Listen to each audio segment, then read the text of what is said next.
9월 5일 김능우의 대선 진단 시작하도록 하겠습니다. 오늘은 아마 민주당 경선의 분수령이 될 강주 전남 경선의 하루 전이고, 그리고 또 이 안철수 원장의 출마 여부에 또 항상 이 의문이 제기되지만 이 검증 부분들이 어제 또 뜨거웠습니다. 그 부분에 대한 이야기를 나누도록 하겠습니다. 국회 팀장 김용 기자와 함께 진행하겠습니다. 네. 네, 지금 정치권의 상황은 민주당 그리고 안철수, 새누리당 박근혜 후보 이렇게 세 개 축으로 돌아간다고 보여집니다. 우선 민주당에 관련해서 좀 보자면은 오늘 또 나온 사건이 민주통합당 손학규 후보 측에서는 제주 울산 지역에서 진행된 모바일 투표에 대한 재검표 검증 결과 약 3,600여 명이 규정됐던 5차례 투표 전화를 받지 못했다고 하면서 모바일 투개표 중단, 그리고 임채정 선관위원장이 사퇴를 요구하고 있습니다. 모바일 경선에 대한 여러 가지 문제점들이 계속해서 나오고 있는데 이대로 좀 이런 방식대로 경선이 진행될 수 있다고 보시나요? 지금 어쨌든 간에 당 선관위에서는 의혹을 일축했죠. 네. 근데 사실상 어떤 당에서 진행된 검증에서 3,600명이나 이 전화를 갖다가 이렇게 5차례 전화를 못 받았다. 깊은 의혹이 많았잖아요. 네. 그게 이제 사실상 그렇게 드러난 건데, 이 부분에 대해서 비문 후보들의 항의가 아주 거셉니다.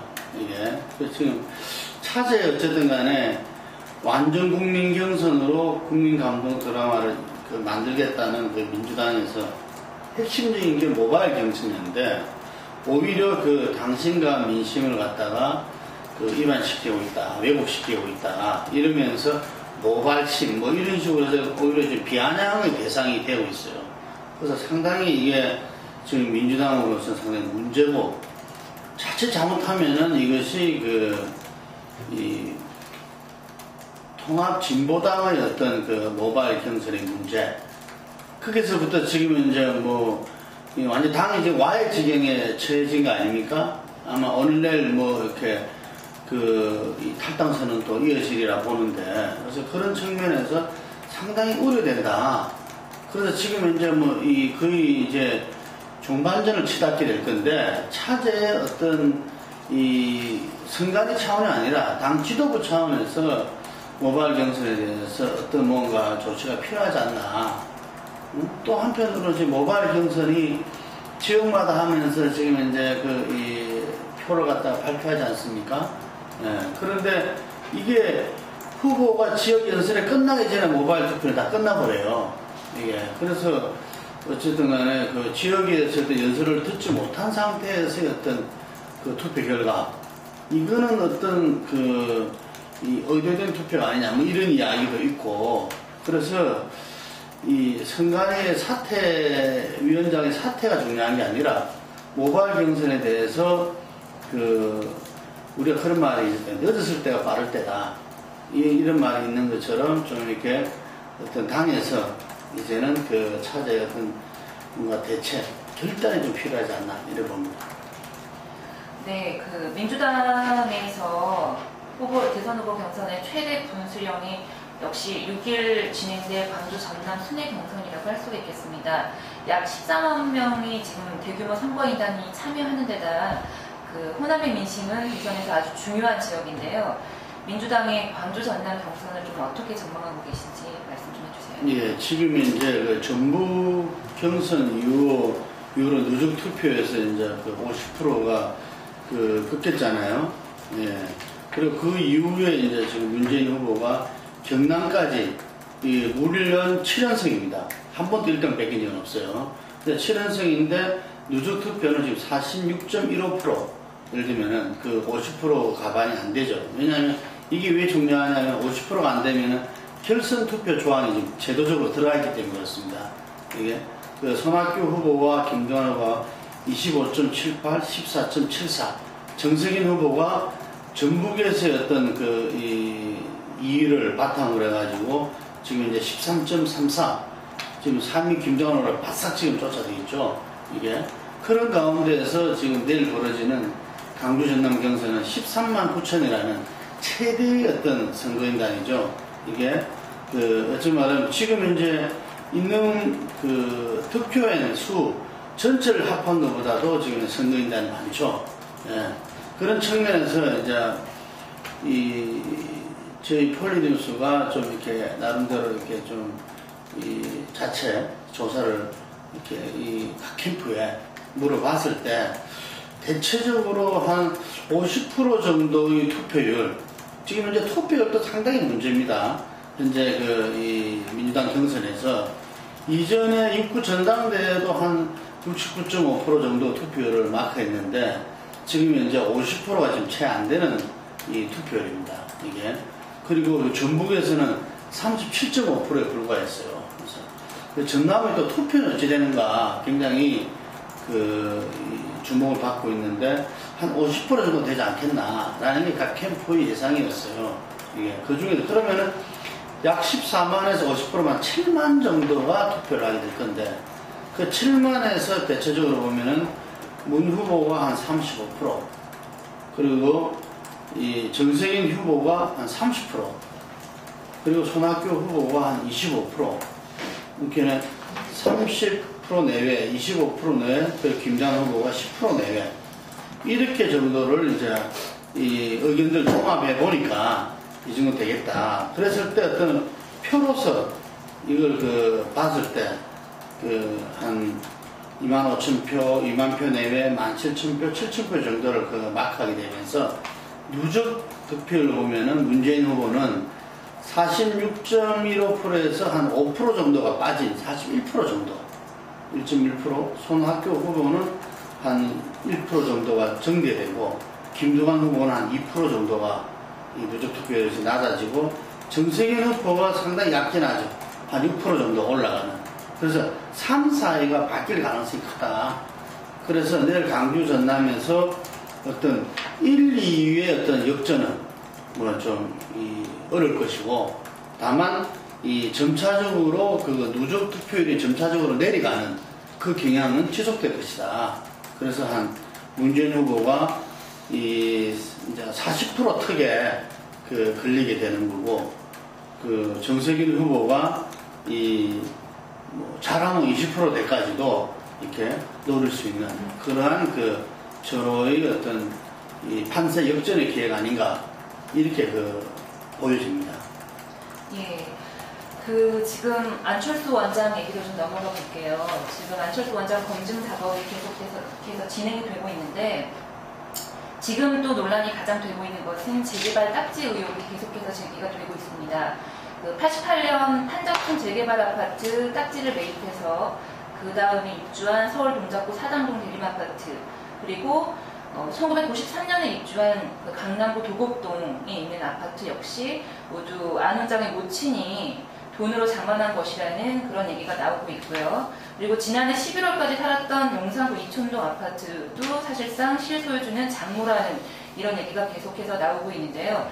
안철수 원장이 안철수의 생각에서 밝혔었던 용산 참사 문제라든지 전세사의 고통에 대한 문제라든지 이런 부분에 대해서 지금 이렇게 제기되고 있는 논란들이 좀 비판 여론이 거세지고 있는 상황입니다. 그리고 증여세 납부 여부도 논란이 되고 있는데요. 이런 현상을 좀 어떻게 보시나요? 제가 안철수 원장하고는 거의 동년배입니다. 그래서 그 시절의 삶을 살았기 때문에 저도 이렇게 저나 제 친구들이나 이렇게 좀 봐서 자랐는데 당시에 80년대 후반에 이제 저희 나이로 보면은 20대 후반 정도 되는데 그 나이에 자기가 돈을 벌어서 자기 집을 소유하기는 어렵죠. 이게 그렇기 때문에 대체로 부모님이 집을 사주시거나 일정 정도 돈을 지원해서 융자를 받고 집을 사거나 아니면 대부분이 어떤 전세를 살았죠. 사월세도 많았고요. 이게 그렇게 살았는데 그 자체가 어머님이 집을 사줘가지고 그 집에서 살고 또 옮기고 뭐 또 장모님 소유 집에서 살고 이런 것들은 그 자체가 문제되는 거 하나도 없습니다. 이게 그리고 정여세 부분 뭐 이런 부분도 이 구체적 부분들을 잘 기억을 못하겠다 했는데 뭐 말하자면 제 같은 경우도 이렇게 그 부모님이 뭐 조그만 집을 어떻게 샀을 때 정여세를 안 냈죠. 예를 들면은 그래서 정여세를 갖다가 내야 되는데 예를 들면은 우리가 일정 금액까지는 그 자금 출처 조사를 안 해요. 그렇기 때문에 그 정여세를 사실 그것도 내야 되는데 안 내고 넘어가는 경우가 거의 대다수죠. 예를 들면은 우리가 무슨 큰 재산이나 뭐 그렇게 이렇게 비행기 일정 금액 이하로 그 정여세 자체 자금 출처 조사가 안 나오기 때문에 정여세를 내는 경우가 드뭅니다. 그래서 제가 볼 때는 기억이 안 난다 이 부분들이 사실은 뭐 정여세가 냈으면 기억이 나겠죠. 냈으면은 안 냈기 때문에 기억이 안 나는 거다 이래 보는데 그래서 이 자체도 별 문제는 없다. 우리 그 일상적으로 살아가는 대부분의 이 사람과 대중들과 비슷하기 때문에. 근데 문제는 뭐냐면은 본인이 부모에게 손 벌리는 일이 없어야 한다든지 또 자기가 본인이 전세로 계속 살아가는 것처럼 묘사를 했기 때문에요. 문제는 이게 어떠한 그 팩트에 대해서 사실에 대해서 그 부분이 옳고 그르고 이런 판단의 문제가 아니라 그 부분에 대해서 본인이 한 정언들 이 부분이 그 거짓이었나 진실이었나 이 부분이 중요한 거거든요. 그래서 혹자는 굉장히 뭐 성인군자처럼 안철수를 올려다 놓고 흔든다 뭐 이런 이야기도 있었죠. 이전에 단란주점 이야기라든지 뭐 이런 부분들이. 그런데 지금 여기서 중요한 부분들은 손 벌린 일 그리고 자기가 전세를 해서 고통한다. 전세도 분명히 살았단 말이죠. 그때 전세 고통 안 한 건 당연한 건데 이런 부분들을 안철수 생각해서 할 때 좀 더 구체적으로 면밀하게 보고 했어야 됐지 않느냐.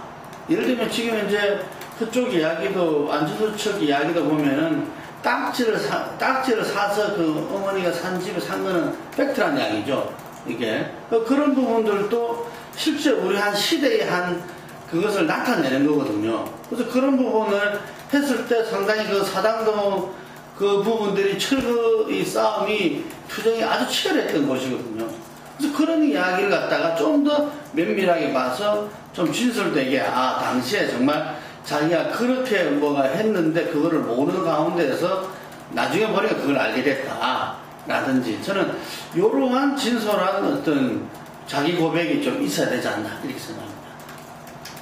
그럼 이번 논란이 혹자는 어떤 전문가들은 지지율에 그렇게 영향을 미치지 않을 거라는 분석도 있고요. 또 지지율에 영향을 미칠 거라고 보는 전문가도 있습니다. 좀 김누구 대표님은 어떻게 보시나요? 아직까지는 지지율이 이런 부분들 때문에 툭 떨어진다는 이런 일은 없을 겁니다. 아마 안철수 원장은 기묘하게도 이 네거티브 검증이 있으면 오히려 표가 결집이 돼요. 어떤 지지가 결집이 돼서 오히려 더 조금씩 상향하는 어떤 그런 추세를 보였거든요. 예. 그런데 이제 그런 부분들이 이 거짓말에 대한 어떤 그 논쟁으로 가버리면은 이 뒤에는 상당히 좀 곤란해질 수 있어요. 이게 그렇죠. 지금 당장에는 이 영향이 부정적으로 그렇게 크게 되지는 않을 것이다. 하지만 이런 것들이 가랑비에 옷 젖는다고 쌓이면은 예를 들면은 어쩌면 말하면 안철수 현상이라는 게 어떤 껍데기는 가라 이런 거였잖아요. 그런 부분에서 상당히 이 어떤 한계선을 넘었을 때는 이 안철수 현상과 안철수는 다르다 이렇게 규정되어 버리면 그는 큰 문제가 되겠죠. 네.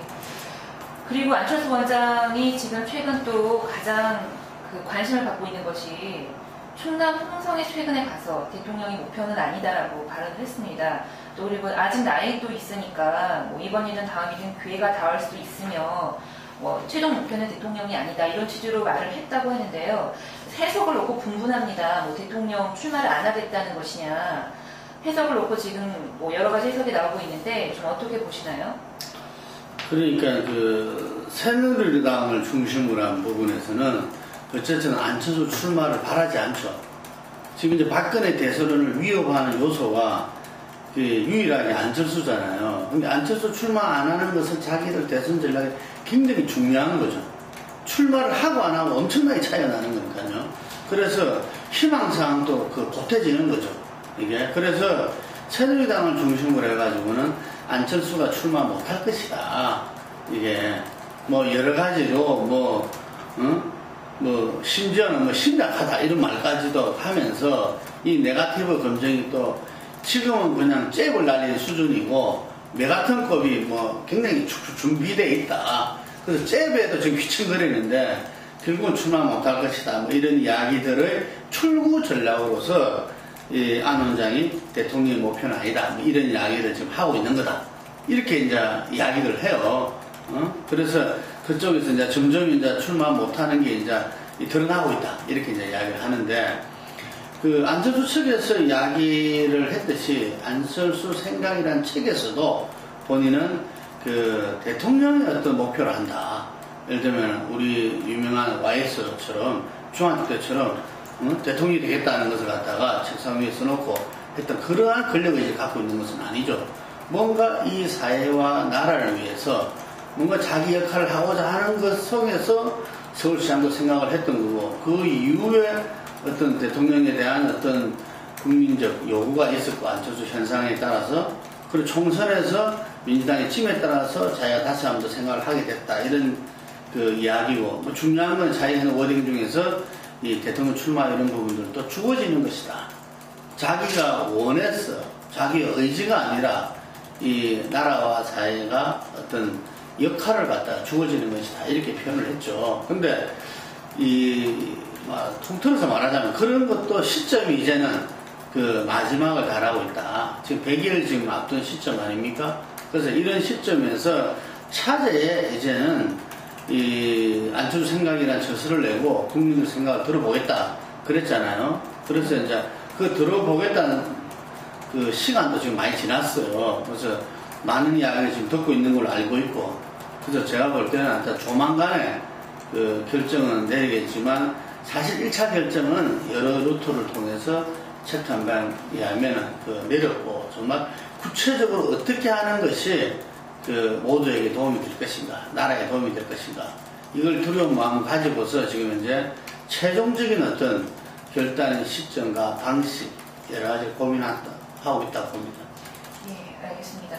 그 마지막으로 박근혜 새누리당 후보에 대해서 좀 여쭤볼게요.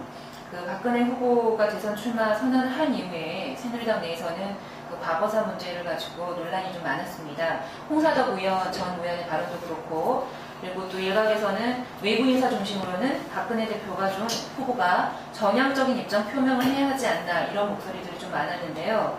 그래서 박근혜 후보도 전향적으로 좀 입장 표명을 할 것이다 조만간 이런 기사들도 있었는데 그런 예상과는 달리 어제 기자간담회에서 박근혜 후보가 그 질문이 또 나오자 기존에 자기가 대답을 하지 않았느냐 그런 과거사 일들은 역사의 판단에 맡겨야 한다. 또 자기한테 질문을 하면 같은 얘기를 반복하는 게 될 수밖에 없다.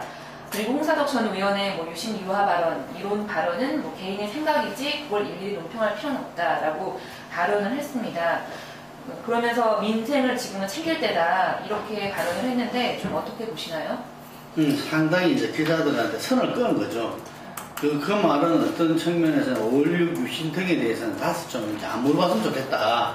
라는 이야기가 다 그렇게 한 건데, 저는 우리가 그 사람을 한 사람의 인물을 갖다가 평가하고 또 그분을 어떤 걸 예측하는 데 있어가지고 그분의 삶의 궤적, 특히 이 박근혜 후보 같은 경우는 소신과 원칙에 따라 일관된 어떤 삶을 살아왔기 때문에 그 이정현 지금 최고위원 같은 분은 대변인을 할 때 그분이 그동안 하신 이야기들을 갖다 쭉 자기가 연구 검토해서 한다면은 그분이 지금 무슨 뜻으로 하고 또 어떤 이야기를 하실지가 추정이 된다고 그러잖아요. 대부분 그게 맞았다고 이야기하는데 저는 그 말이 일리가 있다고 봅니다. 예. 그래서 박근혜 후보의 어떤 여러 가지 지금 생각들, 그리고 메시지들, 어떤 부분의 입장들, 이런 부분들은 일관돼 왔다. 라는 점을 전제로 한다면은, 박근혜 후보가 선 자서전과 그 속에 담긴 일기 등이 있어요. 이게. 거기서 보면은, 큰 틀에서 아마 청와대 11.6까지를 갖다 한 시기로 본다면은, 그 이후에, 예를 들면은 이 81년도부터 18년간을 한 2기로 보고, 그 다음에 정치권에 놓은 걸 갖다 한 3기로 봐야 됩니다. 이게. 그리고 앞으로 만약에 대통령이 된다면은, 그게 한 4기로 되겠죠. 예를 들면, 우리 박근혜 후보의 전 인생을 이 시기별로, 단기별로 나누자면은, 그랬을 때 가장 어떤 이 중요한 시기 어떤 이 어린 시절과 젊은 시절, 그 청와대에서 아버지 박정희라는 참 글설출의 어떤 이 인물이죠. 그분 속에서 자랐고, 보통의 경우도 다른 아버지를 본받으려고 하고, 그런 것들이 강하잖아요. 애착이 더욱더. 그런 부분에서 더욱 남달랐을 것이다. 이런 게 있고. 그리고 그 이후에 70년대 5년간 퍼스트레이디 대행을 해요. 유영수 여사가 불의로 타계하신 바람에.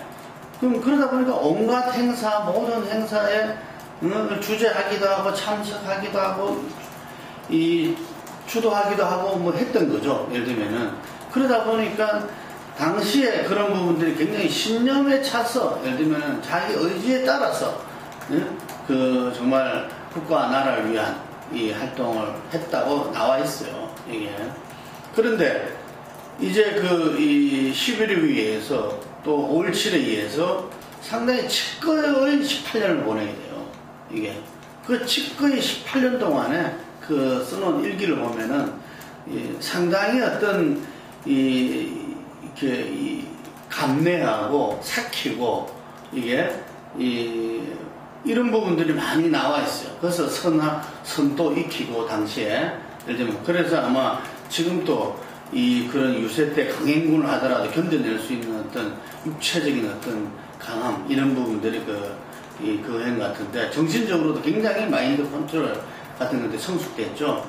그러면서도 일기에 보면은 어쨌든 간에 박정희 대통령에 대한 표별, 특히 추앙했던 거기에서 영화를 누렸던 어떤 분들이나 세력들이 그 이후에 부정하고 마치 예수님을 부정했던 유다처럼 그런 부분들에 대해서 엄청난 분노를 정말 삭히는 모습들을 일기에서 느낄 수 있어요. 이게. 그러면서 자기가 이 정치권에 나오면서 그 동기가 바로 가장 중요한 모티브가 아버님의 명예회복에 있다. 예를 들면 그럴 때 아버님이 한국 현대사의 족적 중에서 가장 계기가 됐던 게 5.16이잖아요. 이게. 그렇기 때문에 그 시대 상황에서 불가피한 최선의 선택이었다. 혹은 2007년대 구구의 혁명이었다. 라는 이야기가 기본적으로 신념과 가치로 뿌리 박혀 있는 거죠. 지금 박근혜 후보가 표를 얻기 위해서 자기의 신념과 가치를 바꿀 사람이 절대 아니죠. 20대한테 뭔가 스킨십이 필요하다, 그들과 소통이 필요하다 해서 이 반값 등록금 토론회라든지 홍대 앞에 가서 예를 들면 젊은 친구들하고 어울린다든지 이런 것들은 얼마든지 가능해요. 뭐 그 캠프에서는 개콘에 이렇게 참여하는 것까지도 이야기가 너무 모아야되는데 뭐 그러지 않으면 얼마든지 가능하겠지만 자기 신념과 가치를 바꿀 사람은 절대 아니죠. 그렇기 때문에 저는 캠프 일각에서는 뭔가 전향적인 입장을 발표할 것이다. 어쩌다 이야기들이 있는데 저는 그거 바꾸지 않으려고 봅니다. 본인의 신념과 가치로서 분명하게 서 있는 부분들이기 때문에. 그런데 이 부분들이 지금 이제 이 젊은 층들한테 안 그래도 지금 젊은 층들한테는 굉장히 20대에서는 뭐 7대3, 30대에서는 뭐 6대4 이게 더 커질 수도 있고 막 왔다 갔다 하고 있죠. 근데 이 친구들이 상당히 박근혜 후보의 어떤 그런 이 발언, 입장 때문이 아니라 자기들이 받아왔던 교과서로 통해 본 교육하고 지금 다른 거죠. 자기들이 받아봤을 때. 그런 부분에서 굉장히 그 갭을 느끼고 있고 혼란을 느끼고 있다. 이게 과연 우리랑 같이 동시대를 살아가는 우리나라 우리의 대통령인가 아닌가 이런 부분이 굉장히 회의적이 될 수밖에 없다는 이야기죠. 그래서 저는 이 그쪽 일각에서는 보수 일각에서는 이 현대사에 대한 정부 입장을 분명히 밝혀야 된다. 예를 들면은 한국 전쟁, 뭐 6.15에 대한 성격부터 시작해서 건국에 대한 성격, 48년에 대한 반쪽 정부냐 아니냐 뭐 하여튼 여러 가지 이야기를 하고 있는데 그 중에서 지금 이제 이 박근혜 후보랑 가장 밀접된 부분이기 때문에 5.16 유신들에 대해서 끊임없이 이거는 제기될 수밖에 없습니다. 그래서 박근혜 후보가 지금 이 이야기는 똑같은 이야기니까 앞으로 미래를 이야기하자 어쩌자 하더라도 앞으로 끊임없이 어떤 이 모든 토론회라든지 이게 그리고 그 기자간담회 등등 또 젊은 층과의 만나면서도 끊임없이 제기될 것이다. 그래서 저는 이 부분은 정말 그렇다면은 이 당당하게 거기에 대해서 소명을 해야 된다 봐요. 이게 그것을 역사의 평가에 맡게 된다고 둘 문제는 아니다. 이런 점을 강조하고 싶습니다. 네, 잘 들었습니다. 예, 오늘은 내일 벌어지는 어떤 민주당의 강주 전남 경선과 그리고 안철수 현재 네거티브 공세 그리고 박근혜 후보의 어떤 역사 인식에 대해서 짚어봤습니다. 네, 오늘 수고하셨습니다. 네.